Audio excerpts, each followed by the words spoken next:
Spanish പ്രതിരോധത്തിന്റെ അതികായകനും മുൻ റയൽ മാഡ്രിഡ് ക്യാപ്റ്റനുമായ സെർജിയോ റാമോസ് മെക്സിക്കൻ ക്ലബ്ബായ മോൺട്രയുമായി കരാറിലെത്തി.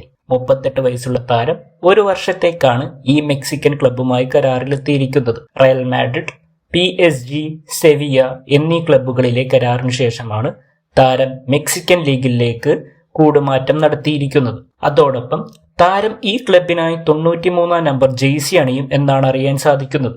കാരണം 2014 ചാമ്പ്യൻസ് ലീഗിൽ അത്ലറ്റിക്കോ മാഡ്രിഡിനെതിരെ താരം നേടിയ ഗോളിനെ അനുസ്മരിച്ചുകൊണ്ടാണ് താരം ഈ ജേഴ്സി നമ്പർ തിരഞ്ഞെടുത്തിരിക്കുന്നത്. താരത്തിന്റെ യൂറോപ്യൻ മത്സരങ്ങളിലെ എക്സ്പീരിയൻസ് മോൺട്രിയൽ ടീമിന്റെ ഡിഫൻസിൽ ഏറെ പ്രയോജനപ്പെടും എന്ന് വേണം കരുതാൻ. നിലവിൽ ഈ സീസണിൽ 5 മത്സരങ്ങൾ കളിച്ച മോൺട്രിയൽ ടീം 6 പോയിന്റുമായി 12ാം സ്ഥാനത്ത് തുടരുകയാണ്. അതുകൊണ്ട് തന്നെ താരത്തിന്റെ വരവ് മോൺട്രിയൽ ടീമിന്റെ ഡിഫൻസിന് ഈ സീസണിൽ ഏറെ പ്രയോജനപ്പെടും എന്ന് വേണം കരുതാൻ.